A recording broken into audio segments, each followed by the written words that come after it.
Salut et bienvenue pour une nouvelle vidéo Zeritop un petit peu particulière au vu du thème que vous voyez écrit en titre. Et je dois vous avouer une chose, j'avais prévu de base de faire une tier list pour ce mois parce que c'est le truc d'alterner régulièrement, faire de temps en temps des tier list, de temps en temps des top 15. Mais j'ai fini par partir vers autre chose et il y a eu tout un cheminement intéressant. Enfin intéressant, je trouve ma vie super intéressante, mais si ça se trouve vous trouverez ça chiant, qui m'a amené à cette réflexion-là, à cette décision. Et je vais vous raconter un petit peu comment ça s'est passé, pour pouvoir vous parler un petit peu aussi de d'autres BD que j'ai découvertes récemment, parce que bizarrement ça faisait un petit moment que je m'étais plus trop centré sur des BD, et tout d'un coup, il y a eu ce petit relan d'intérêt grâce donc à ce fameux événement incroyable qui s'est passé il y a peu.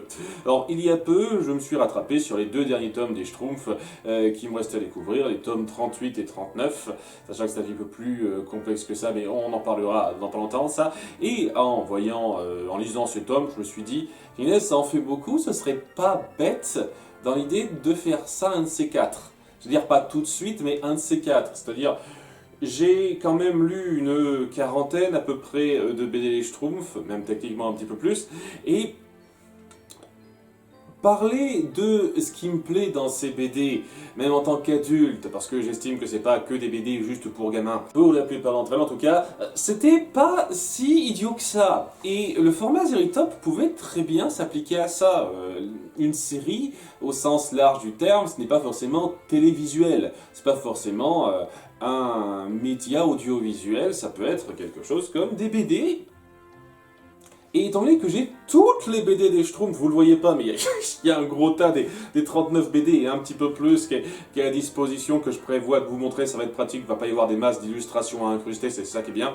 Je me suis dit, c'était quelque chose d'intéressant à creuser, mais pas tout de suite. Seulement, en même temps, j'ai eu un petit fascicule dans une de mes BD qui faisait un peu de pub pour les éditions Le Lombard et certaines de leurs BD.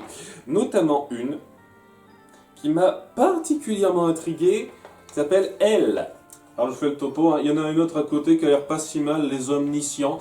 Mais voilà, cette BD-là, le concept m'a tout de suite agrippé, le style a l'air super bon, et je me suis dit, tiens, je vais essayer de voir ce que ça donne. Donc j'ai fait ce petit coup de folie, je me suis commandé la BD, et en même temps je me suis dit tiens, j'ai envie d'essayer autre chose. Je me suis pas dit tiens les omniscients, en tout cas pas tout de suite, peut-être un autre jour. Et je me suis acheté une autre BD en même temps qui faisait bien parler d'elle, qui avait un certain succès, pour me faire une idée de ce que ça donnait. Et il y a eu une petite série de BD qui a été faite autour de ça. Et j'ai redécouvert un petit peu des BD alors que ça faisait un peu des lustres, que je me cantonnais à celles que j'avais directement, c'est-à-dire les Schtroumpfs et Blake et Mortimer. En gros, c'est ça. Je fais pas beaucoup de nouveautés. Et j'ai découvert donc Elle, qui était excellent. Enfin, ça promet énormément. Je vais pas dire une seule seconde que ça devient une de mes BD préférées de tous les temps. Je pense que ça a besoin de faire son chemin pour se prouver. J'ai adoré le premier tome de Seul. Au fur et à mesure des tomes, c'est quand même devenu pas si extraordinaire que ça.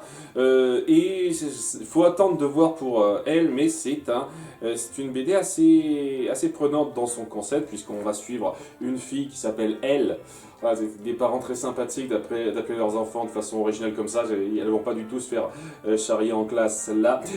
Une fille qui s'appelle Elle et qui n'est pas toute seule, c'est pour ça qu'on met ce mot au pluriel. Elle a diverses personnalités dans sa tête, dont une qui a l'air assez dangereuse pour l'instant, puisqu'on on va pas dans le détail, hein, c'est que les prémices qu'on met en place.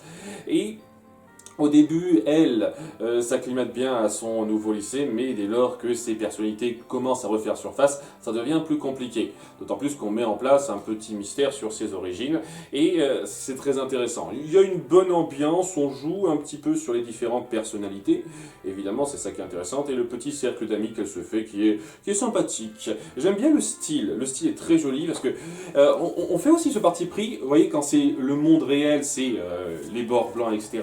Et lorsque c'est le monde de la psyché du personnage, non pas cette page-là, par exemple ceci, on ne fait pas les bords blancs. C'est vraiment tout coloré. Des fois c'est coloré en noir pour bien montrer qu'on est dans la psyché et qu'on n'est pas exactement dans le même monde réel. Il y a un travail sur le style qui est très cool, et qui a des mérites, qui a beaucoup de mérites. Et je suis assez impatient de voir la suite. Le tome 2 sortira d'ici quelques temps et je le commanderai avec pas mal d'entrain en espérant que ça pourra promettre ce que ça promet.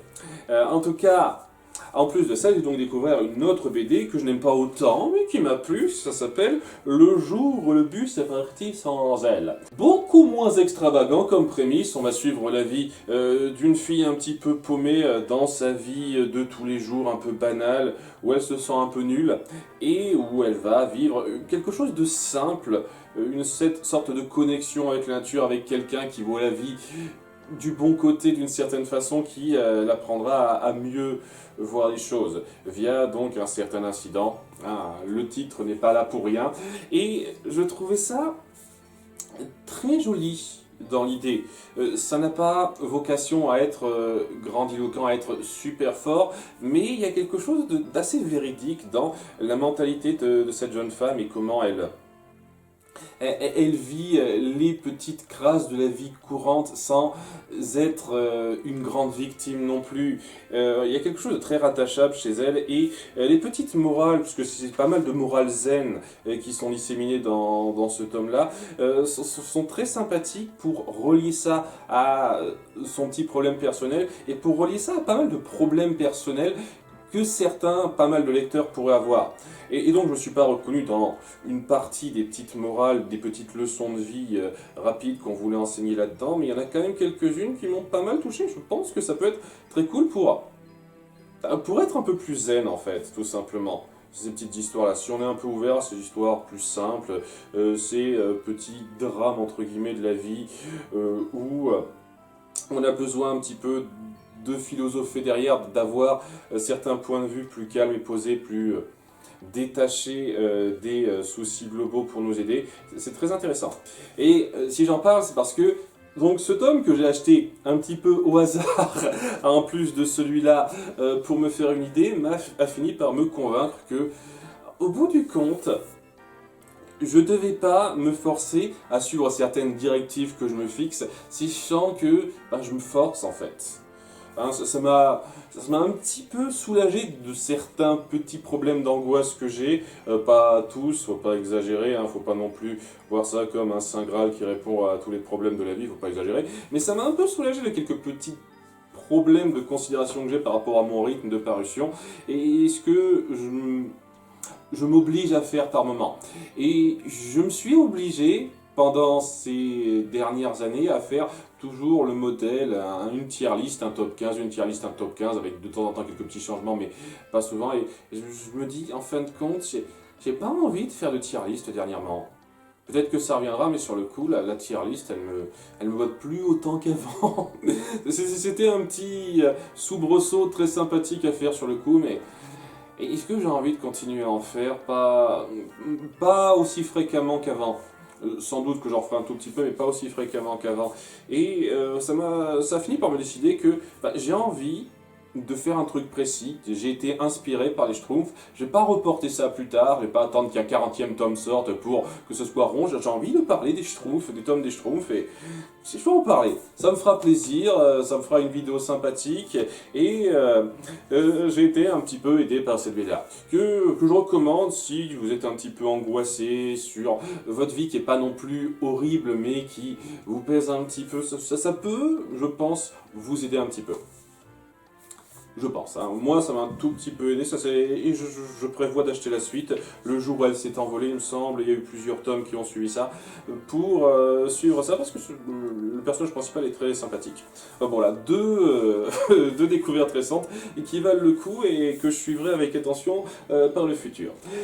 Dans tous les cas, voilà, j'ai passé beaucoup de temps à faire cette intro. Les Schtroumpfs, une BD de mon enfance que j'ai suivie depuis que j'ai 6 ans et que j'ai pas arrêté de suivre depuis. Que j'ai toujours su apprécier, même avec mon âge adulte, même avec mon cynisme beaucoup plus présent qu'avant, parce que je trouve que ça a su mettre en place un côté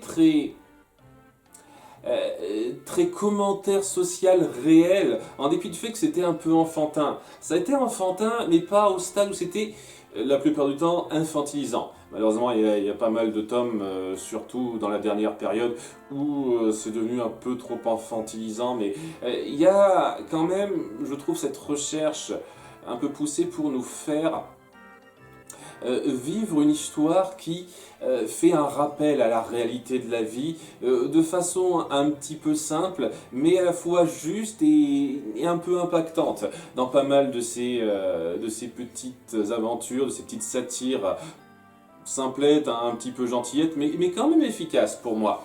Et il y a une valeur certaine avec les Schtroumpfs là-dedans. Ce qui a amené donc 39 tomes de la série principale et pas mal de séries de BD dérivées dont je ne vais pas parler en détail, mais donc il y a eu pas mal de petites aventures qui ont été faites à part, notamment en petites BD comme ça. J'ai collectionné ces petits trucs là quand j'étais jeune, j'en ai plus que 2 maintenant, j'ai suivi pas mal d'histoires qui ne sont pas dans les, pour la plupart, dans les tomes principaux ni dans les autres tomes, c'est vraiment des trucs à part. Il y a eu donc quelques petites éditions particulières, le Schtroumpfer de flûte, qui est un suivi de la flûte à six Schtroumpfs, paru dans Johann et Pierre-Louis, c'est-à-dire la BD qui a précédé les Schtroumpfs.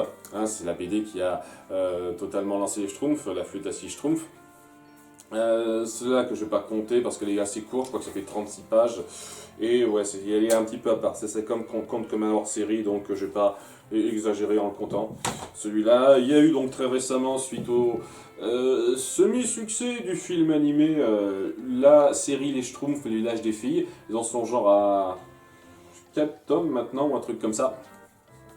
Et ouais, j'ai pas encore suivi en détail ça, mais c'est vraiment très détaché de la continuité de la série principale, donc je le compte pas. Il y a donc deux, deux cas un petit peu spécifiques et qui pour moi sont un peu similaires, mais j'ai jamais compris pourquoi on les mettait à part. C'est-à-dire qu'il y a l'univers des Schtroumpfs, c'est un tas de petites histoires qui durent quelques pages chacune. C'est pas mal, c'est sympathique. Et il y a Schtroumpferie où c'est juste des sketchs, hein, des pages à sketch, un peu drôlesques, qui passent bien, j'aime bien. Voilà, tout ça, je ne vais pas le compter dans la liste, mais il faut bien comprendre que c'est une série très prolifique et très riche dans ses idées et qui se renouvelle beaucoup en jonglant un petit peu sur les tendances actuelles, évidemment. Et ouais, pour l'instant, on va se concentrer sur la série principale qui compte en ce jour 39 tomes, bien entendu, c'est pas terminé, il y en aura d'autres, qui a eu plusieurs Peyo qui ont dirigé ça, le père, l'original, puis le fils qui a repris ça à partir du 16e tome. Et je pense qu'il y a eu quelques petits changements après, il y a eu quelques petits changements de direction au fur et à mesure. On sent quelques petites différences d'approche après un certain temps, à partir du 16. Donc c'est intéressant de voir ça. Néanmoins, ça gardait quand même dans l'esprit les mêmes Schtroumpfs, la même approche à un certain degré, et ça valait beaucoup. Néanmoins, avant de commencer cette liste, parce que je sais que je prends du temps là-dessus, j'aimerais donc vous parler un petit peu de comment je vais gérer ça, parce que, bon, si vous êtes vraiment des récents lecteurs des Schtroumpfs qui ne comptaient que les tomes les plus récents, ça ne vous parlera peut-être pas, mais fut un temps, les 15 premiers tomes, la période Peyo-Père, si j'ose dire, eh bien, il n'y avait pas seulement une histoire par tome, il y en avait plusieurs. Là, je vous parle le premier tome, qui est un petit peu, il est vieux, hein, je l'ai depuis que j'ai 8 ans. Ça va, hein, même pas, je pense que 6-7 ans même. Bref, ce tome est vieux, donc il est un petit peu défait, je vais pas en racheter un autre. Hein, il y a une valeur sentimentale, hein, de toute façon je vais pas le vendre hein, à ce niveau-là. Et ouais, les Schtroumpfs noirs, donc toute première aventure, ce n'est pas la seule aventure de ce tome. Il y en a 2 autres, hein, si vous pouvez lire de façon plus proche. Il y en a 2 autres aventures. Et j'ai été pris dans un petit dilemme, c'est-à-dire qu'est-ce que je vais compter en fait? Est-ce que je vais lister ces histoires par rapport à chacune à part? C'est-à-dire est-ce que là j'en compte 3 ou j'en compte une seule? Et pareil pour les autres tomes qui ont suivi, qui avaient plusieurs histoires.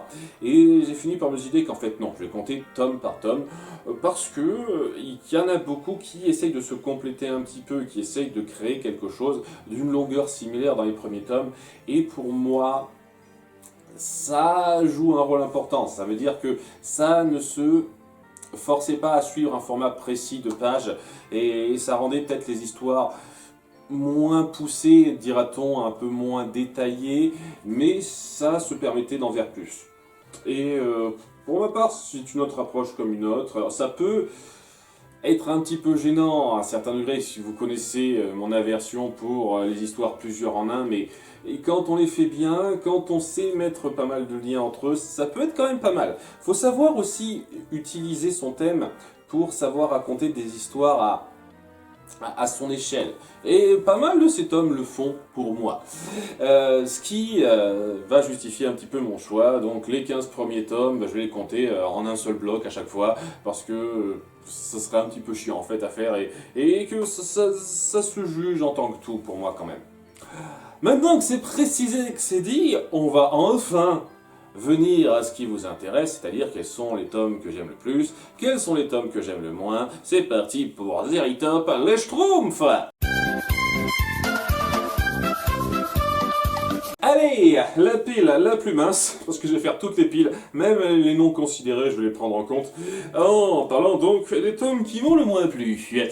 Alors, je vais être clair tout de suite, les tomes, le top 5 des pires, c'est évidemment des tomes sortis après le 15e. Hein, c'est-à-dire durant la période où Peyo l'original est mort. Et néanmoins, avant de parler des 5 tomes que j'aime le moins, j'aimerais quand même faire 2 mentions déshonorables pour les tomes de la période Peyo père qui m'ont le moins plu. Parce qu'il y en a quand même quelques-uns dans cette période qui n'étaient pas si extraordinaires que ça non plus, hein. Je ne trouve pas que c'était parfait, la période Peyo père. Et pour ma part, je vais d'abord parler de la Schtroumpfette. 3e tome, introduction d'un personnage iconique, et au fur et à mesure des aventures, bon, après le décès du pays original, elle a fini par devenir un personnage intéressant. Dans son apparition, c'était pas ça, hein. C'était un personnage très caricatural, et pas de façon très drôle pour moi. Au début, c'était vraiment la géniarde, je veux ci, je veux ça, mais personne l'écoutait parce qu'elle était moche. Donc elle s'est fait faire une opération de chirurgie esthétique et tout le monde se disait « Ah ouais, on peut tuer, puis elle est belle !» Le commentaire était évident, il y avait quelques bonnes réactions des Schtroumpfs au-delà de ça, mais c'était pas non plus sensationnel pour moi, et c'est pas allé très loin malheureusement. Je trouve qu'il y avait moyen d'amener quelque chose d'un petit peu mieux que ça, mais on sent les dérives de l'époque, vous voyez. Hein, c'était pas la même mentalité à l'époque, et ça a pris le plus gros coup de vieux pour moi, ce truc pour moi. Donc c'est un petit problème. Sinon il y a la fin des Schtroumpfs en deuxième partie, hein, il y a une deuxième histoire qui était cool, hein, c'est une période de famine alors que la neige est là. Et ils doivent s'arranger pour arriver à trouver un endroit où crécher, ou trouver à manger, etc. C'est plutôt bien fait, le temps que ça dure, c'est une bonne petite histoire. Ça, c'est pas aussi mauvais que ceux que je vais lister à la suite, mais j'ai quand même un petit peu de problème avec l'approche du personnage. Et là c'est vraiment personnel, c'est pas un problème d'époque ou quoi que ce soit. La soupe aux Schtroumpfs, parce que je n'aime pas Grosse Baffe en fait, je trouve le personnage saoulant et grossier.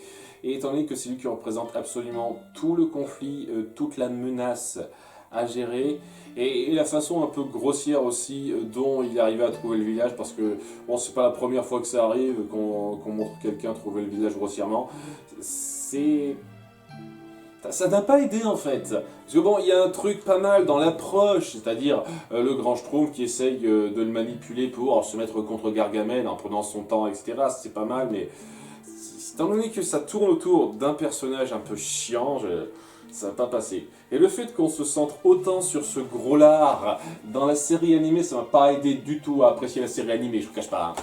Vraiment pas du tout. Sinon, il y a une deuxième histoire, il me semble que c'est juste des petites...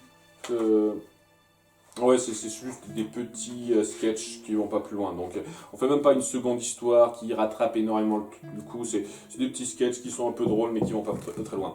Néanmoins, voilà, ça c'est dit. On va parler donc des 5 tomes qui me plaisent le moins dans cette liste, à commencer par Les Schtroumpfs, le dragon du lac, un tout récent qui est très plat en fait.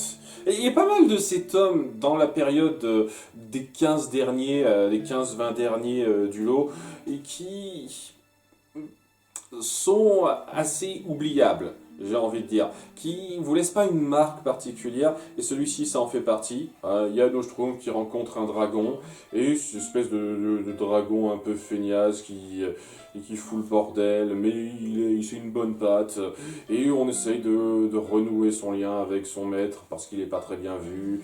Si on essaye de créer une espèce de régime de fachos qu'il faut défaire et tout, c'est pas extra, quoi, ça mélange pas mal de trucs, c'est pas particulièrement prenant, et c'est un lien qui a déjà été fait avant. On a déjà eu droit à une petite histoire avec Nostrum qui rencontrait un dragon avant, et ça prenait le temps suffisant, c'est-à-dire une quinzaine de pages pour le montrer, parce qu'il n'y avait pas énormément de choses à mettre en place. Là, ben, tu en prends 46 pages, et ça s'étire, c'est pas intéressant. C'est pas le pire, je vous cache pas que j'ai un petit peu hésité entre celui-là et d'autres qui m'ont pas marqué par leur histoire, justement, qui étaient un peu plats, mais je sais pas, à partir d'un concept de dragon, faire un truc aussi chiant, aussi peu marquant que ça, je trouve que c'est un gros manque. Une légère hérésie, si j'ose dire. Et ensuite, numéro 4, les Schtroumpfs joueurs. Qui essaie de faire le petit commentaire social sur l'addiction aux jeux d'argent, hein, enfin aux jeux de paris, etc. Et c'est pas super. Je veux dire, je pense que c'est très personnel là aussi, mais les gens qui sont totalement accros aux jeux d'argent, et à chaque fois qu'on les montre, j'arrive pas à avoir une once d'intérêt envers eux. Je trouve pas qu'ils soient un tant soit peu attachants ou un tant soit peu intéressants à suivre. Limite, c'est compréhensible, je peux comprendre qu'on soit pris par l'appât du gain et le fait d'être complètement omnubilé par quelque chose, cette espèce d'adrénaline qui nous monte à la tête, mais je ne vois pas en quoi c'est particulièrement intéressant de base, et il faut, pour vendre ça, faire un bon concept, mais non. Je suis désolé, non, vous avez amené ça de façon un peu grossière, les schtroumpfs qui tombent dedans facilement, les différentes configurations de parodies de jeux d'argent qu'on met en place là-dedans, c'est pas recherché, ça va pas très loin, et ça n'illustre pas très bien nos personnages.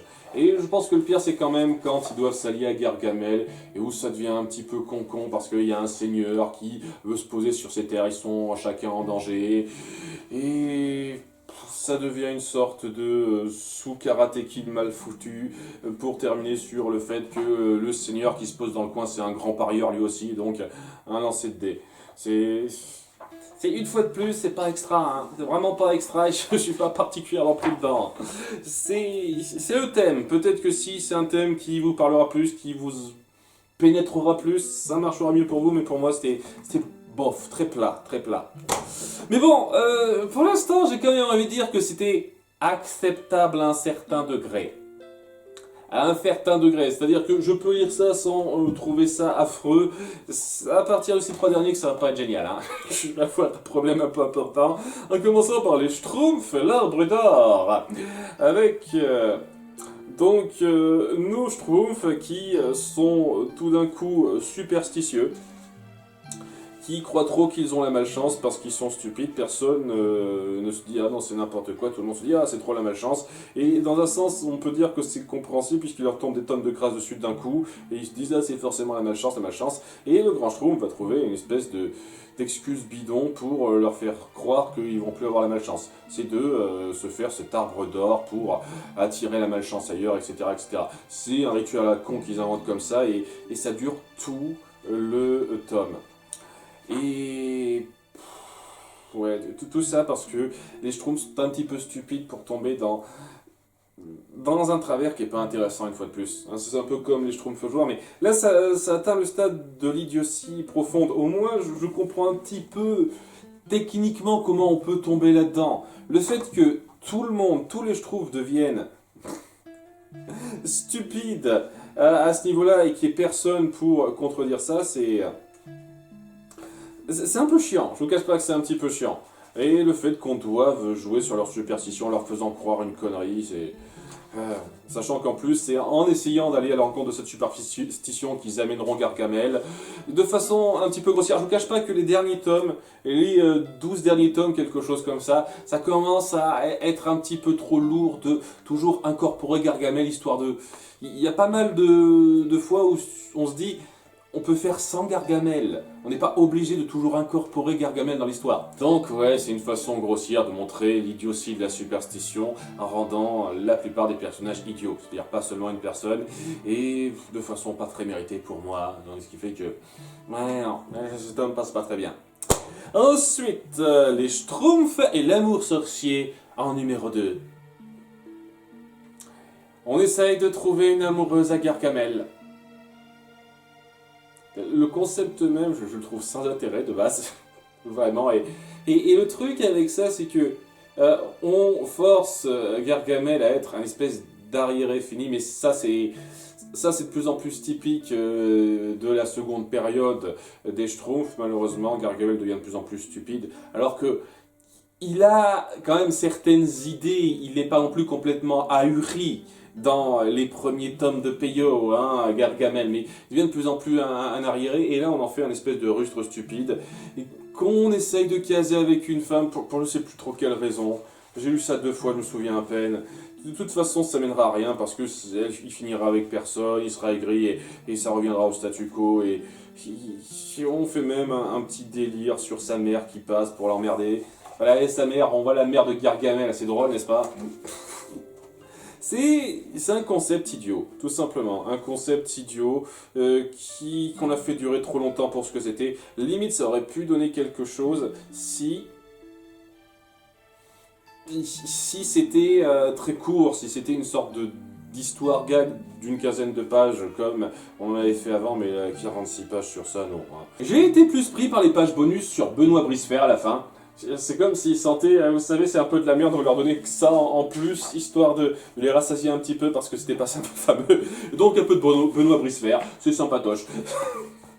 Donc vraiment pas génial, mais je préfère quand même ce tome de façon assez large au numéro 1 de cette liste. Un enfant chez les Schtroumpfs.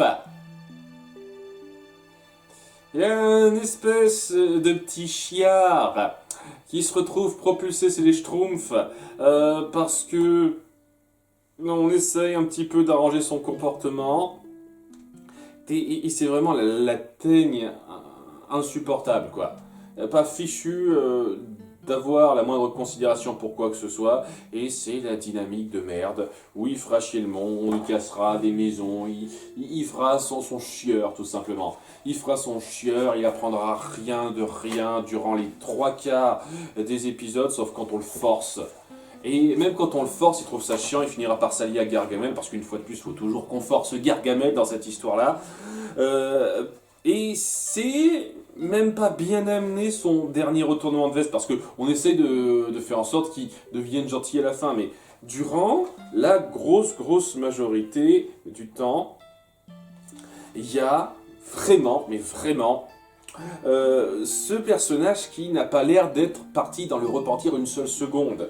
Mais on est à la 45e page sur 48, sachant que ça démarre à la page 3, hein, c'est pour ça que je dis 46 pages, 45e page sur 48, et c'est là que le grand Schtroumpf lui sort un discours moisi sur ce qui est important, etc., et qui commence à être réceptif. Seulement maintenant. Ok. Il devient un peu plus gentil après, dans les 3 dernières pages. Super. Merde, ça vaut rien pour moi. Je suis désolé, ça vaut absolument rien pour moi. Donc, ouais, c'est loin d'être une série de BD parfaite, surtout si on prend en compte la deuxième partie, la partie après le décès du Peyo original, qui était un tout petit peu moins travaillé, moins solide pour moi. Néanmoins, il y a quand même beaucoup plus de bien que de mal à dire. Mais avant d'en venir au tome que je préfère, j'aimerais vous faire une petite parenthèse assez grosse pour parler de tous les tomes. Parce que voilà, il y en a 40 et j'ai envie d'en parler. Donc, petite transition. Tous les tomes qui ne seront pas traités dans le positif, et même je garde 2 mentions honorables pour mon top 10. j'ai envie d'en parler très vite, avec quelques mots sans passer plus de temps que ça. Le coach Schtroumpf, sympathique, une aventure qui doit faire comprendre à Schtroumpf où est sa place. C'est pas mal le petit jeu qui est mis en place. C'est le seul tome que j'ai seulement avec cette histoire-là, c'est-à-dire que j'ai pas le tome complet, mais je me souviens plus de l'histoire qu'il y avait avec. Bref. Ensuite, nous avons l'apprenti Schtroumpf, c'est plutôt cool. C'est plutôt cool cet apprenti qui veut absolument expérimenter, qui se retrouve dans la mouise. Le reste, c'est des petites histoires pas très marquantes. Le piège à Schtroumpf, Roméo et Schtroumpfette, c'est juste des gags, hein. Donc c'est pas mal. Ensuite, nous avons Histoire de Schtroumpf, pas grand chose à en dire, si ce n'est que c'est les préludes de la série Schtroumpferie. Avant qu'ils aient l'idée de faire la série Schtroumpferie qui sera juste centrée sur des gags, des scénettes sketch, et ben ils en ont fait une comme ça, avec la version originale de Pays au Père. C'est drôle, hein. Après, je suis désolé, ça n'a pas autant d'ambition qu'une histoire un peu poussée. Nous avons ensuite les Schtroumpfs olympiques, les Jeux olympiques, qui est sympathique, Je trouve pas que le Schtroumpf chétif soit un personnage si extraordinairement prenant que ça, mais ça va. Ça va. Je sais pas trouvé les enjeux aussi prenants que d'autres, mais ça suivait bien. Et puis, les packs Schtroumpfante, c'était un bon petit sketch un petit peu étendu que j'ai beaucoup apprécié sur cette espèce d'œuf de Pâques à présenter au grand Schtroumpf. Et le jardin des Schtroumpfs, ça m'a pas plus marqué que ça. Ensuite, le bébé... Alors... Ah, vous voyez le niveau et le suivant, c'est les pires. Oui, c'est sur des vieux tomes que j'ai depuis un petit moment. Le bébé Schtroumpf, c'est mignonnet. On a l'explication à comment les Schtroumpfs viennent au monde. Et ils prennent leur temps. C'est apparemment les 100 Schtroumpfs de base, enfin les 98 jeunes Schtroumpfs de base. C'est un petit peu compliqué. Les 98 jeunes Schtroumpfs de base, ils sont tous nés plus ou moins en même temps, ils ont tous été apportés par les cigognes en même temps, et c'est une sorte de cycle en fait. Tous les 300 ans, il y a des bébés Schtroumpfs qui viennent, une centaine comme ça, et puis on passe au suivant. Je ne sais pas, une fois qu'on s'y penche un petit peu. Néanmoins, ouais, c'est un bébé qui vient chez les Schtroumpfs, c'est mignon, ça n'a pas matière à être plus puissant que ça, mais j'avoue que le petit passage entre lui et le Schtroumpf grognon à la fin était très joli. Très joli, c'était très beau.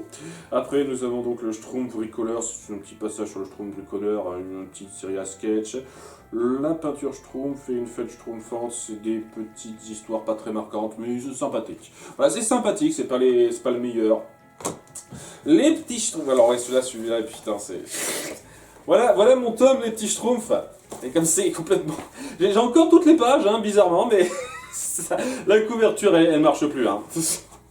Je vais pas en racheter un autre, merde, c'est encore lisible, hein. Je suis désolé. Alors, les petits Schtroumpfs, je suis pas super fan de cette histoire. En grande partie parce que je n'aime pas particulièrement le caractère de nos petits Schtroumpfs. On a 3 Schtroumpfs qui sont des copies de Schtroumpfs déjà existants. Le Schtroumpf mollasson, c'est le Schtroumpf paresseux. Le Schtroumpf colérique, c'est le Schtroumpf grognon. Voilà, c'est le Schtroumpf fermier, quoi. Le Schtroumpf paysan, quoi. C'est des redites, en fait. Et il faut bien comprendre qu'ils sont adultes avant de devenir petits, mais lorsqu'ils deviennent petits, ils décident de se comporter comme des petits. C'est super bizarre.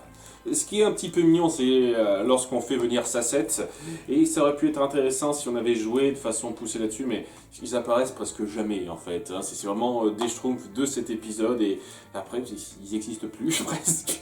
On n'arrête pas de faire des tonnes d'histoires où les Schtroumpfs agissent tous ensemble, mais on les appuie jamais quoi. Alors qu'ils devraient être un petit peu à part ceux-là, mais non, c'est un petit peu le problème, j'ai envie de dire. Sinon, j'ai été plus intéressé par le Schtroumpf robot que j'aime beaucoup. Là, la seconde histoire sur le Schtroumpf robot, je vais quand même vous montrer un petit peu parce que ça vaut le coup. Par contre, les tomes, c'est pas extra, hein. Une fois de plus. Voilà. C'est le Schtroumpf bricoleur qui commence à en avoir un petit peu marre et qui se crée un Schtroumpf robot. Et ça crée une aventure avec Gargamel qui intervient à une époque où il était un petit peu intelligent, donc ça fait une bonne petite menace. Et j'aime bien cette histoire, elle est bien. Suivant, l'Aéro-Schtroumpf, la suite un petit peu du Schtroumpf volant, on en parlera, et 4 autres aventures de qualité acceptable, rien qui m'a particulièrement marqué. Il y a, je pense, le moment où il y a Puppy qui arrive au village. Voilà, Puppy et les Schtroumpfs, c'est pas mal. C'était plutôt mignon ça, la partie sur Puppy. Sinon, ouais. Le fait qu'on fasse référence au Krakoukas aussi à un moment donné, ça va plus. C'est pas le plus marquant. Et ensuite, un qui est pas passé loin des mentions honorables, mais j'ai quand même dit non, un peu juste, c'est l'étrange réveil du Schtroumpf paresseux, qui est vraiment pas mal. On essaye de donner une leçon au Schtroumpf paresseux en lui faisant croire qu'il a dormi pendant 300 ans ou un truc comme ça. Et donc on essaye de le forcer à travailler alors que tout le monde est vieux dans le village. C'est un peu drôle, et puis il y a un retour de bâton qui se fait, qui est pas mal. On essaye de jouer aussi sur le fait que les mensonges de ce niveau-là peuvent entraîner des conséquences un peu graves dans le déroulé. Et donc, ouais, aussi le tome où on introduit un dragon qui apparaît auprès du Schtroumpf. C'est un peu mignonné, ça vole pas super haut, mais vous savez, ce qui marche bien, c'est que ça dure pas longtemps. C'est une petite histoire. Il y a aussi le train, une histoire avec une taupe et le Schtroumpf à lunettes qui est assez drôle. Et le Schtroumpf bricoleur qui crée un train, c'est pas mal aussi. C'est pas mal de bonnes histoires, et le passage étrange réveil du Schtroumpf paresseux est bon. Limite, je pense que je le situerai 13e de ma liste, parce que j'ai 2 mentions honorables plus tard, plus les 10 du top 10. Nous avons le Schtroumpfeur de bijoux, là, c'est à partir de là qu'on va parler de tomes qui ne sont plus de pays au père. Ouais, le Schtroumpf farceur qui se fait voleur, et une histoire de gamins kidnappés, tout ça, de complot à déjouer. On introduit ça acceptablement, ça se suit, mais c'est pas le plus marquant pour moi. Je vais pas passer 50 ans là-dessus. Je trouve pas le progrès, je pense que c'est peut-être le numéro 14 de ma liste, celui-là j'aime beaucoup. Les dérives de l'oisiveté, mais ce qu'il faut dire quand même, c'est que après cette invention du Schtroumpf bricoleur pour faciliter la vie des Schtroumpfs, il y a aussi le fait que si ça foire, c'est parce que quelqu'un n'a pas fait attention. Parce que ça aurait pu être des robots travailleurs jusqu'au bout. Malheureusement, ça va devenir un petit peu plus compliqué que ça. Un petit rebondissement pas mal, nous je trouve qu'il doit apprendre à aller au-delà de ça, c'est pas mal, c'est pas mal. Salade de Schtroumpf, dont j'ai fait référence il n'y a pas très longtemps dans un Total Splash. Le concept est un peu what the fuck. Nos personnages, nos Schtroumpfs, mangent quelque chose qui les transforme en légumes, et de toutes sortes, hein, c'est particulier, c'est un peu drôle, on joue sur le côté vaguement horrifique de la chose, même si c'est pas si fort que ça quand on compare à d'autres tomes de Pays au Père. C'est un peu gros. Il y a cette façon d'assimilation, le fait que les Schtroumpfs se transforment tous les uns à la suite des autres, qui est un petit peu ridicule, un peu discutable en matière de logique par rapport à ce qu'on met en place pour moi. Et il faut que ça se résolve, que certains de nos Schtroumpfs prennent des décisions un peu grossières. C'est pas le mieux géré. C'est pas le mieux géré. C'est quand même un peu what the fuck l'idée quand même, faut dire ce qui est. Schtroumpf les bains, ça fait partie de ces histoires qui m'ont pas marqué du tout. Mais je me suis pas souvenir que c'était mauvais. Hein. Il y a nos Schtroumpfs qui commencent à avoir un petit peu le burn-out du travail, en particulier Schtroumpf bricoleur, et qui décide de se faire une petite station balnéaire perso. Et ça va pas super bien se passer, puisque va y avoir Gargamel qui trouvera, et ils devront faire avec. Est-ce qu'on pourra faire au village ou rester là, etc., etc. Il y a un conflit suffisamment acceptable. Ça aurait pu être un tout petit peu mieux joué, on aurait pu peut-être faire un peu de continuité, mais en soi ça allait. La grande Schtroumpfette, la Schtroumpfette se sent un peu délaissée, et pour la faire bien voir, pour aider un peu à sa popularité et à sa confiance en elle, le grand Schtroumpf la nomme chef temporaire en quittant le village sous faux prétexte, et ça amènera une espèce d'estime de soi du personnage qui ira. Voilà, on essaye de mettre en avant la Schtroumpfette de façon beaucoup plus girl power qu'à ses débuts. On a fait un petit peu mieux que ça, un peu moins rentre dedans que ça, je trouve, dans d'autres épisodes. C'est pas une nécessité d'aller à cet extrême-là, mais ça va. On crée un conflit avec Gargamel qui passe acceptablement. C'est pas le meilleur, mais c'est pas le pire. Ça se regarde. Les Schtroumpfs Piluli, alors on change un petit peu la perspective, on inverse la situation, parce que il y a quelques-uns de nos Schtroumpfs qui se trouvent dans un endroit, qui tombent dans un endroit où il y a des tout petits êtres encore plus minuscules qu'eux, et ils se croient être les géants. Les tables ont tourné, et en dehors de ça, c'est mignonnet. Je n'ai pas un souvenir particulièrement marquant de ça. Je trouve que le concept n'est pas non plus extraordinaire, mais ça suit. Schtroumpf le héros, j'ai presque aucun souvenir de ça. J'ai lu 2 fois ce tome, ça raconte quoi déjà? C'est un de nos Schtroumpfs qui s'imagine un héros via une sorte de mythe qu'il a entendu et il partira à l'aventure à certains endroits de façon un peu... pas marquante. Ça fait partie de ces histoires qui m'ont pas marqué, tout simplement. Je n'ai pas souvenir que c'était mauvais non plus. Les Schtroumpfs et le demi-génie... Bon ouais, là aussi, c'est une histoire qui m'a pas grandement marqué.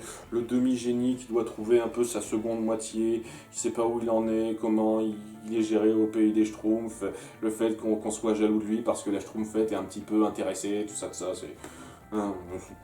Ça se suit sans plus. Les Schtroumpfs, les haricots mauves, une satire pas subtile de tout sur la malbouffe, parce que les haricots mauves sont un parallèle évident aux frites. Voilà, pas grand chose à dire, ça va quoi, le message qu'on veut faire passer il est pas mauvais en soi, mais c'est pas très subtil, pas très fin, bah il y a largement mieux dans l'idée. Les Schtroumpfs et la machine à rêver que j'aime bien. Il m'a pas autant agrippé que d'autres, mais j'aime le concept, une fois de plus, d'appuyer l'addiction.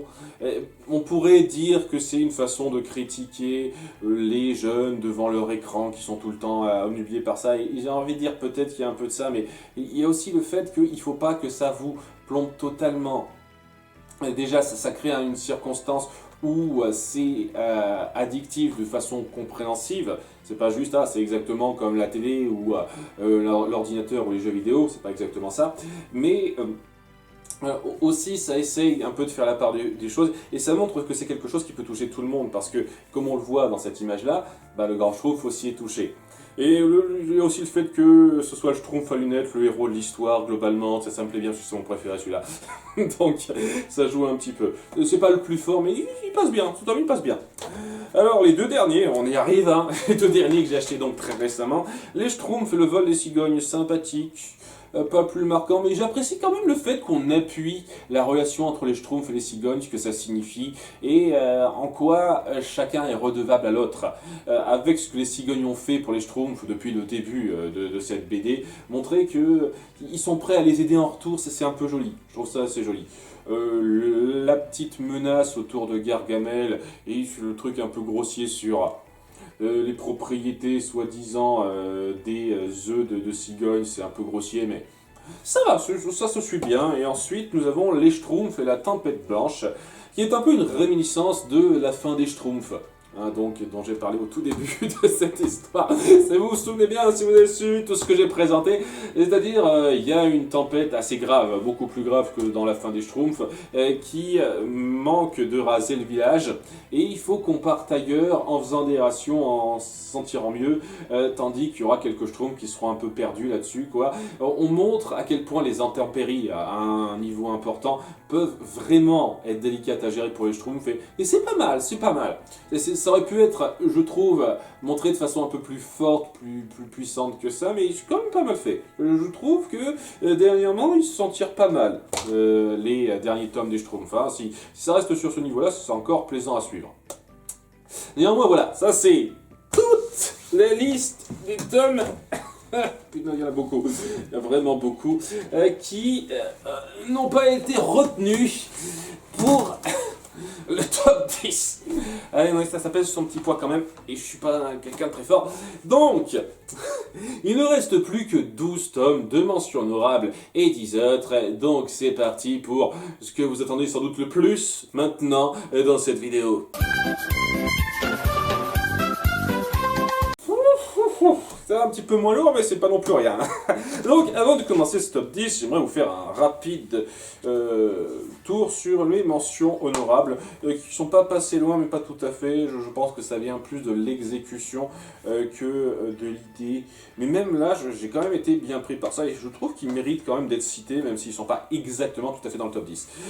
Donc, nous avons Dr Schtroumpf, qui essaye un petit peu plus que de décrire le milieu médical, même si on fait quelques petits commentaires là-dessus sur le milieu médical assez drôles, ça essaye surtout de critiquer ceux qui se croient experts sans l'être. ceux qui se disent moi je sais comment faire ça, je sais comment gérer certaines choses parce que j'ai des idées, je pense pouvoir y arriver, ce qui est stupide évidemment, mais il y a des gens, il y a des charlatans, même des gens qui s'y croient trop, qui vont loin et qui peuvent provoquer des problèmes assez graves. Et on essaye de jouer là-dessus de façon très intéressante, avec ces différentes approches de la médecine, de différents schtroumpfs qui s'y croient trop alors qu'ils n'y connaissent rien, qui est très intéressante. Très intéressante, hein, pas loin du top 10 celui-là.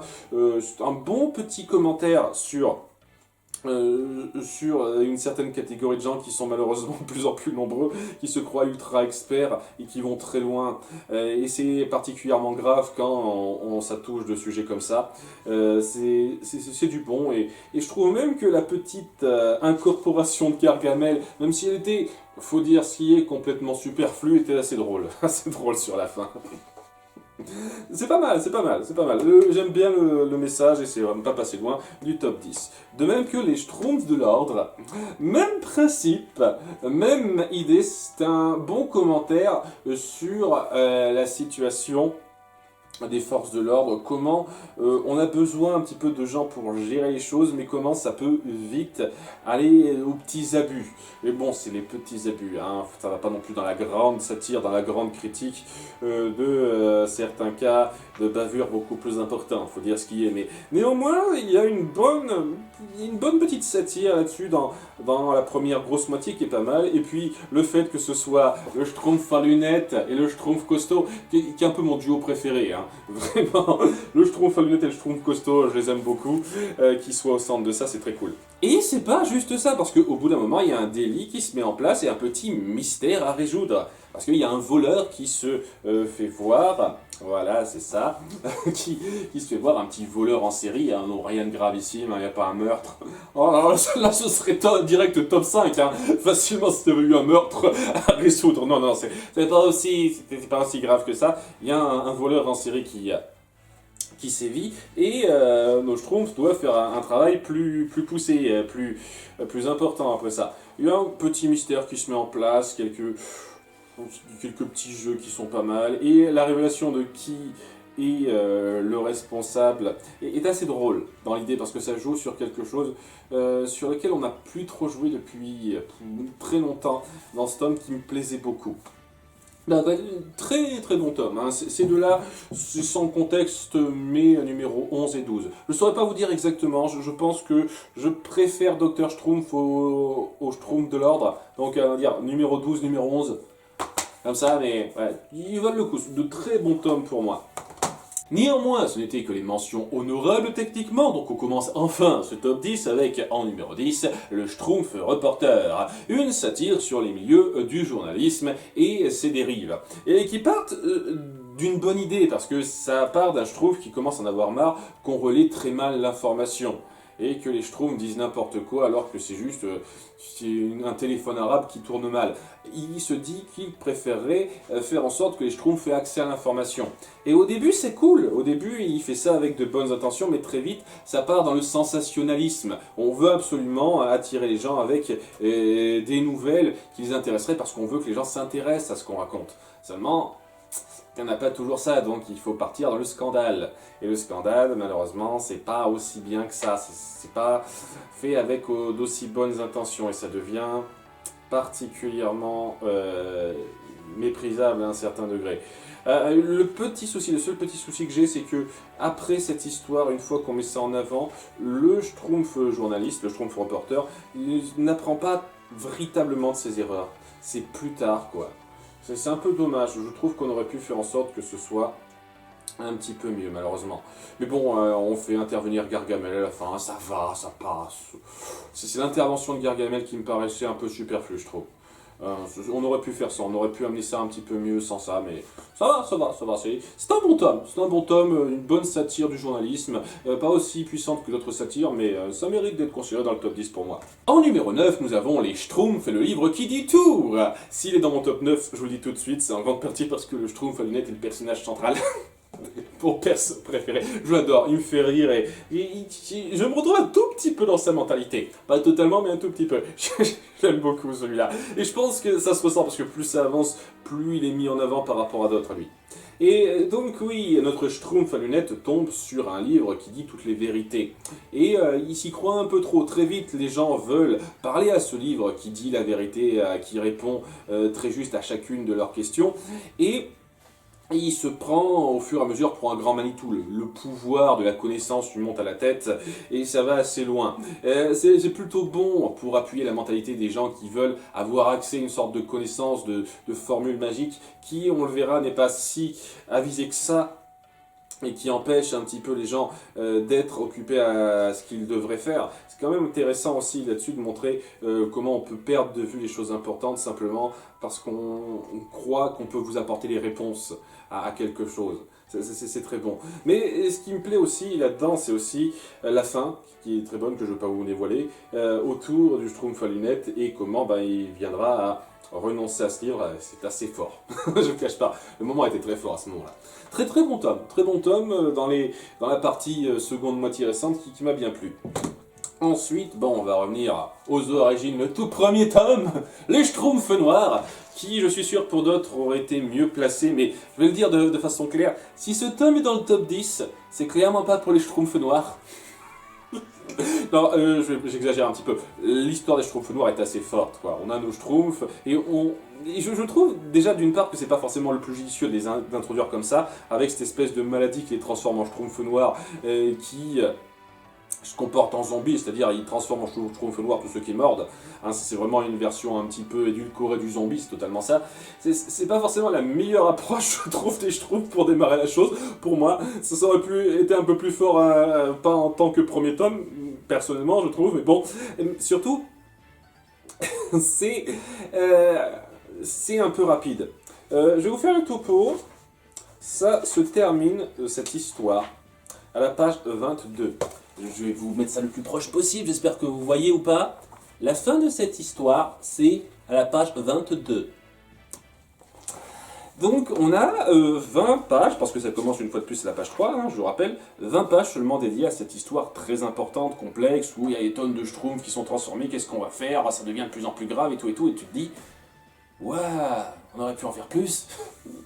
Le concept est bon et c'est fort, je veux dire, je parle de mon 8e tome préféré, je me plains, qu'on soit bien d'accord, c'est quand même suffisamment fort et c'est une accroche assez osée, mais je vais le dire clairement, si c'était seulement ça, j'aurais pas compté ce tome. Si je compte ce tome, c'est pour les deux autres histoires. Le Schtroumpf volant, une très bonne histoire de quelqu'un qui veut trouver de quoi voler avec énormément de gags récurrents superbement amenés et vraiment une accroche très forte, avec une fin un petit peu à la fois dure et drôle qui m'a bien plu, et surtout le voleur de Schtroumpf. Le voleur de Schtroumpf, l'introduction de Gargamel, et un personnage qui était loin d'être un ahuri total, c'était loin d'être un guignol à ses débuts. C'est quelqu'un qui veut fondre des Schtroumpfs pour se faire la pierre philosophale quand même. C'est grave, et il met en place quelques petits cas, c'est loin non plus la personne la plus intelligente au monde, mais c'est quand même très efficace comme présentation du personnage, comme introduction du personnage, et je trouve que c'est bon pour ça. C'est bon pour introduire le personnage de Gargamel, c'est bon pour avoir osé faire quelque chose comme ça à ses débuts. Je me maintiens, les Schtroumpfs noirs, ça reste une bonne histoire quand même, je ne dis pas une seule seconde, et avoir fait une très bonne histoire, presque sketch, bien rendu avec le Schtroumpf volant. Les trois, c'est vraiment trois approches très différentes en fait. Ça montre le côté très diversifié que pouvait avoir Peyo pour raconter une histoire autour de cette même configuration, et je trouve ça très bon. Je trouve que c'est un très bon étalage de ses capacités, ce tout premier tome. Donc ça a cette valeur pour moi. Mais c'est clair net que si c'était seulement les Schtroumpfs noirs, ça n'aurait pas été exactement dans mon top 10. Parce que je trouve que dans la même approche, dans le même ordre d'idée, j'ai été un peu plus convaincu par la menace Schtroumpf. Une histoire avec, si vous le voyez tout de suite, une version néga de nos Schtroumpfs qui s'en prennent à eux, et ça va amener un conflit un peu important. Mais ce qui est intéressant avec ça, c'est surtout comment c'est amené.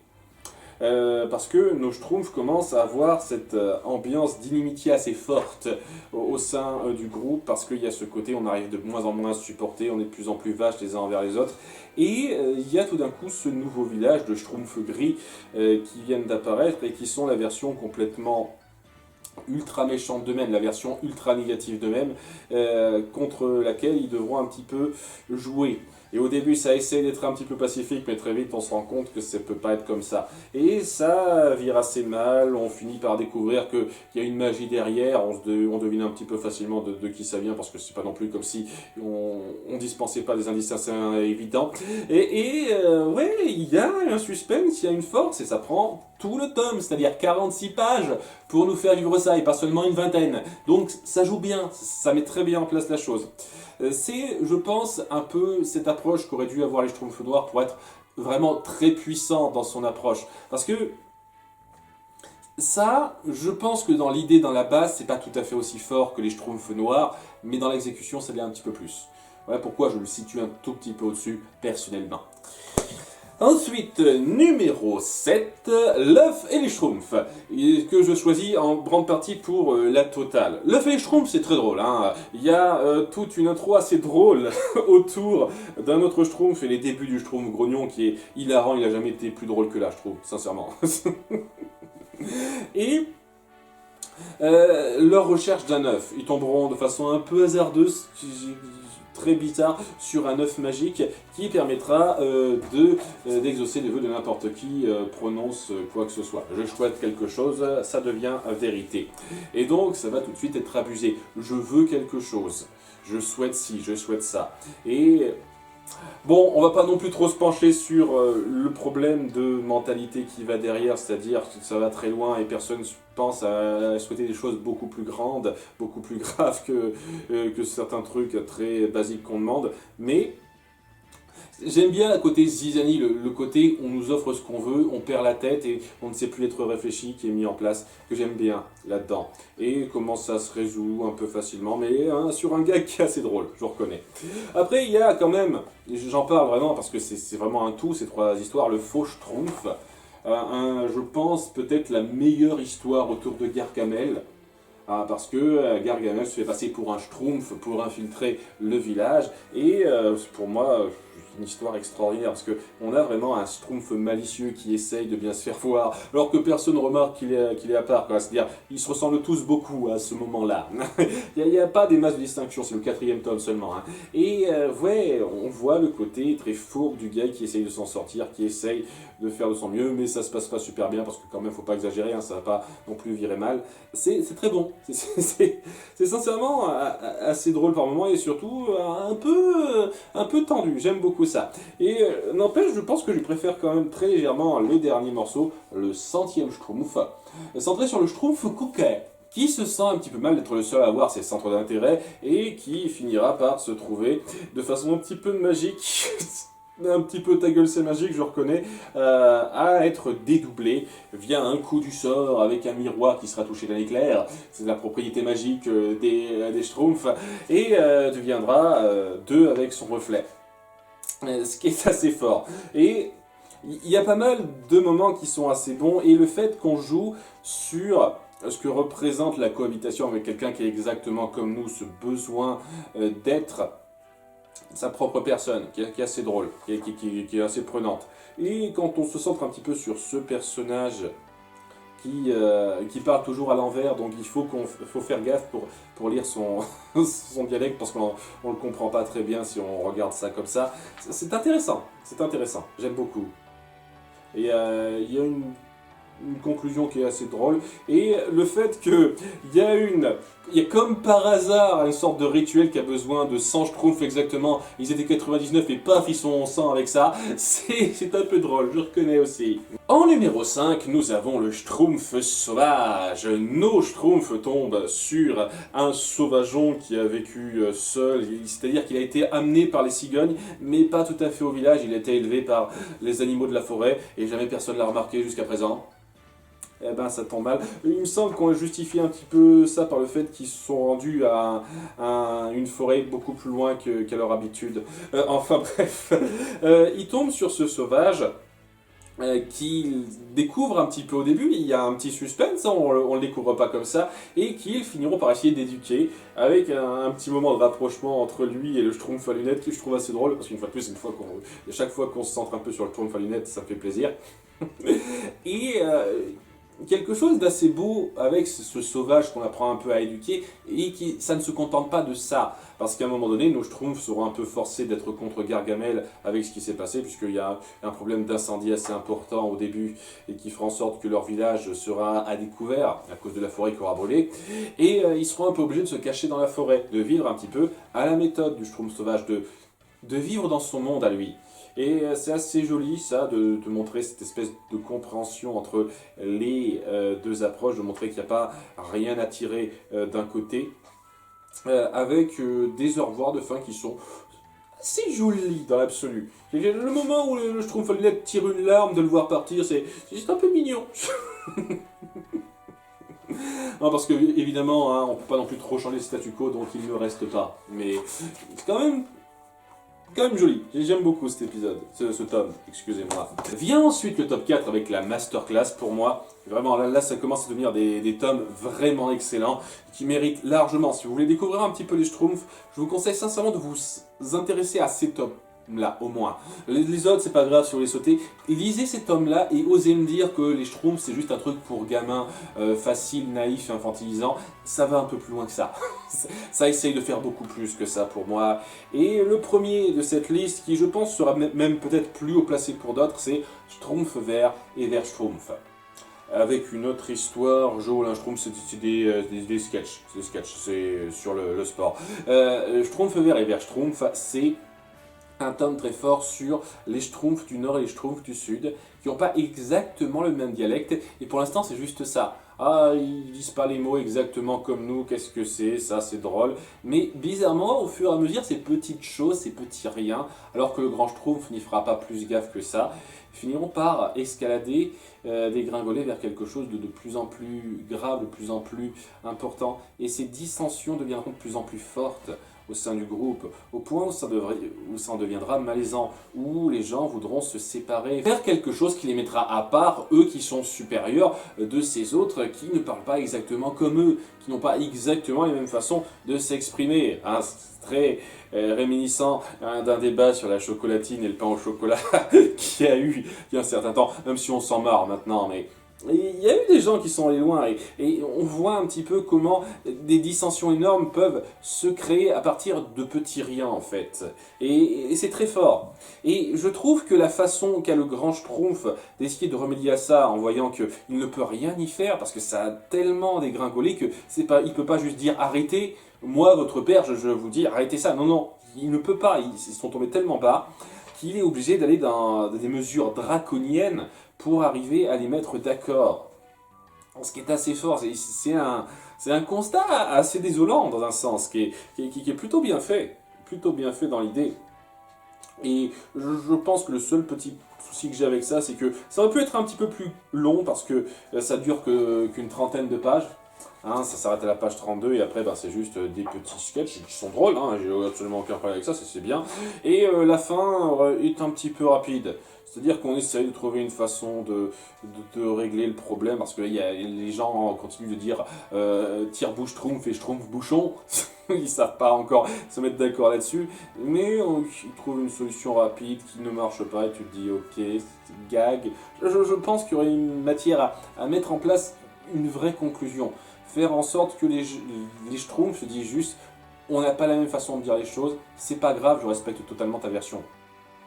Mais c'est pas ce qu'on fait, et c'est un peu dommage. C'est, je pense, la conclusion qui fait que c'est seulement numéro 4, alors que ça aurait pu être plus que ça. Néanmoins, excellent, excellent. Il mérite largement d'être lu celui-là. Ensuite, en numéro 3, le tout premier tome écrit par Peyo Fils. Le numéro 16, après la mort de son père. Et je sais pas s'il y a quelque chose de très personnel dans l'écriture de ce tome, peut-être que c'est réminiscent d'un premier jet qui avait déjà écrit Peyo Père, mais je le trouve sublime, celui-là. Ça parle donc d'un Schtroumpf qui voit le système d'argent au sein du village où officie donc Omnibus et son apprenti, hein, ce sont des personnages récurrents qui apparaissent régulièrement, cela. Et il se dit, c'est cool s'il y avait moyen de mettre en place ce même système monétaire. Et donc il finit par créer des pièces d'argent, un système de monnaie à distribuer à tout le monde équitablement, et principe de rémunération, tu fais quelque chose, tu es payé pour ça. Tu veux un service, tu payes pour ça. Et très vite, tu te rends compte que ce petit système simple de 100 schtroumpfs qui vivent leur vie avec leur rôle précis, c'est loin d'être équitable au bout du compte. Certains dépensent totalement alors que d'autres reçoivent tout le temps. Et ça finira par créer des dissensions, des problèmes de plus en plus graves autour de ces schtroumpfs qui se disent ok, pourquoi pas, et qui se rendent compte au bout d'un moment qu'ils sont floués. C'est une critique très simple dans son illustration, mais est très efficace des problèmes du capitalisme, du système capitaliste. Et je trouve ça super fort. Je trouve ça particulièrement fort d'appuyer cette critique sociale d'une dérive, vraiment d'un système qu'on suit totalement, nous, de nos jours, et duquel on est mal parti pour en sortir, à travers ce prisme-là, pour se rendre compte comment l'argent rend malheureux à un certain degré, et que ce genre de situation de vie plus simple, où chacun a juste son rôle et en profite, est plus viable pour beaucoup d'entre eux. C'est assez fort de se faire cette espèce de petite réflexion à travers les schtroumpfs, quoi. Les schtroumpfs, tu te dis, une critique du capitalisme direct à partir de l'argent, c'est super fort. Et le fait de faire intervenir Gargamel à la fin, ça pourrait presque faire conflit parenthèse, tant ce n'est pas le conflit contre lui et qui pose la fin du tome, mais on l'introduit de façon très intéressante dans cette configuration, parce que c'est quelqu'un qui est habitué au monde des humains et qui est totalement capitaliste dans son approche. Donc, c'est plutôt bienvenu malgré tout, et ça aide très bien à appuyer le thème principal et le fait que les schtroumpfs n'ont pas besoin de ça. Qu'une société un peu idéalisée comme la leur n'ont pas besoin de ça. Et c'est très beau. Je trouve ça très recherché, très fort dans l'idée, même si, bon, c'est pas non plus ultra poussé, c'est pas non plus ultra complexifié, mais je trouve ça superbement réussi. Ce tome mérite d'être lu, hein, sincèrement, pour moi. Mais pas exactement, pas presque tout à fait autant que les deux suivants. Le Schtroumpf et le Krakoukas, déjà en numéro 2, que j'adore. Alors, les Schtroumpfs noirs, on peut dire que c'est presque l'épiphanie, le pic de ce qu'a fait les Schtroumpfs en matière d'horreur, parce que c'était presque du parallèle aux zombies, comme je l'ai dit, mais on a un parallèle au gros monstre géant qui vous attaque avec le Krakoukas, avec un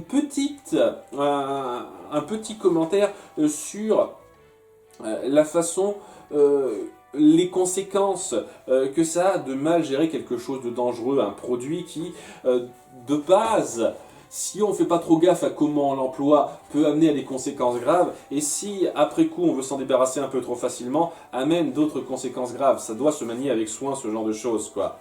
Il y a un peu ça au début, mais au bout d'un moment c'est juste le Krakoukas. Le Krakoukas, cette espèce de monstre qui au début se fait remarquer juste par les dégâts qu'il crée, mais dès lors qu'il apparaît, ça devient quelque chose de particulièrement flippant. Alors bon, quand j'étais petit c'était flippant, maintenant bon, ça va, hein. Ouah, je suis pas long froc, mais je trouve quand même que la menace que ce monstre représente est quand même particulièrement forte. Il y a quelque chose qui vous prend aux tripes et t'as peur pour les Schtroumpfs à de nombreux moments. Avec les nombreuses choses qui se créent et les nombreux trucs qui se détruisent. Il y a un combat que je trouve super fort entre le Krakoukas et la cigogne, qui est super fort, c'est super bon. À un moment donné, on joue ça de façon un petit peu drôle, mais c'est quand même assez fort de voir le grand Schtroumpf lutter en type presque corrida contre le Krakoukas pour arriver à le gérer après. C'est très bon. C'est très bon. Il y a énormément de moments super forts dans ce combat et tu sens la tension grimper avec cette espèce de menace de la nature complètement enragés qui veulent s'en prendre au Schtroumpf et c'est excellent. C'est excellent. Et c'est pas tout d'ailleurs, il y a un petit truc, un Schtroumpf pas comme les autres. C'est pas mal celui-là, c'est un Schtroumpf qui se sent pas tout à fait à sa place au village des Schtroumpfs, qui a besoin un peu de voir ailleurs, il décide de partir un petit peu en voyage, mais il va y avoir Gargamel qui interviendra et ça va devenir un truc un peu typique, mais c'est pas mal, c'est pas mal, c'est pas mal. Pas mal. Quand même important, c'est pour le Caracoucas. Hein. Excellent, excellent. Mais, en toute sincérité, je pense qu'aucun de ces tomes n'arrive à la cheville de mon numéro 1, de loin, sans problème, le Schtroumpfissime. Complètement déglingué. J'ai lu ce tome des tonnes de fois, je l'ai depuis je suis tout petit, une fois de plus, c'est le deuxième tome des Schtroumpfs. Et c'est...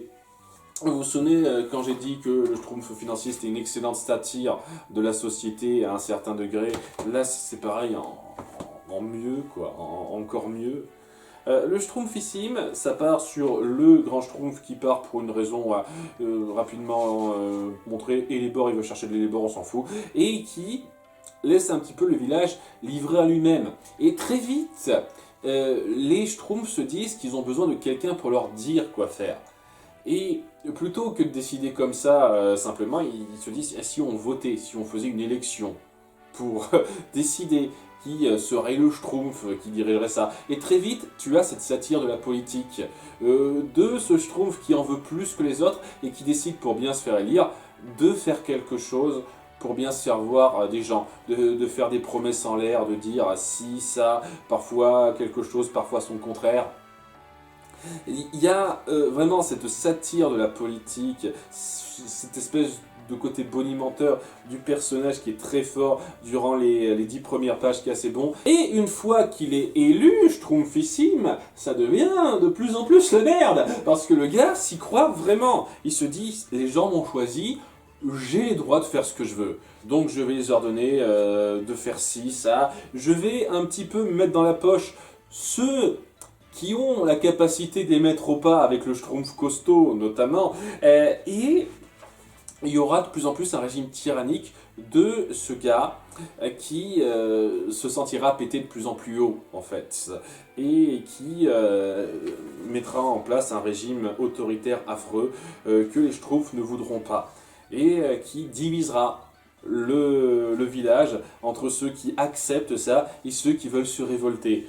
Un moment où ça virera à quelque chose d'assez grave, hein, avec pas mal de moments gag, hein, parce que c'est pas non plus super grave, il n'y a pas de sang. Pas souvenir qu'il y a un moment de sang, c'est pas impossible. Non, non, il n'y a pas de sang. Mais ça finira par virer à la Révolution française, quoi. Et tu vois le parallèle entre ces Schtroumpfs qui veulent s'insurger contre ce pouvoir en place qui les juge mal, avec des références un peu faciles. Alors, on fait référence à la chanson « Ah, ça ira, ça ira, ça ira ». Mais vraiment, hein, dans ce tome, quoi. Tu vois beaucoup d'œuvres destinées seulement aux enfants, d'après certains, qui font référence à « Ah, ça ira, ça ira, ça ira ». Moi, je connais pas. Hein, à part les Schtroumpfs, j'en vois pas les masses. Hein. Je vous cache pas. C'est assez fort. Et tu vois, oui, ce truc dégringoler de plus en plus, devenir de plus en plus grave, avec ce conflit aux armes qui devient vraiment affreux. Et même si c'est clairement pas montré de façon grave ou ultra violente, tu ressens la violence du propos malgré tout. C'est très fort, avec une conclusion un peu rapide, mais tout de même un peu jolie, où une fois que le grand Schtroumpf revient pour leur remettre les pendules à l'heure, ils se rendent compte du gâchis que c'est, et ils commencent à redevenir des Schtroumpfs beaucoup plus posés. C'est très très intéressant. En plus, et je dois dire ce qui est, s'il y avait déjà que ça, ce serait super, mais il y a également Schtroumphonie en ut, que j'aime bien. Une histoire en plus que j'aime beaucoup sur le Schtroumpf musicien, qui joue comme un pied, hein, il joue comme un pied, et ça l'emmerde de ne pas pouvoir jouer bien alors qu'il essaye. Mais chaque instrument dont il joue, ça devient un brouhaha incompréhensible. Donc, il est un petit peu défait, mais il y a Gargamel qui essaye de le manipuler, parce qu'une fois de plus, c'était la période où il était intelligent. Hein, il a eu cette période intelligente qui était très intéressante, où il lui donne un instrument de musique qui joue bien quoi qu'il fasse, seulement cet instrument de musique va les endormir.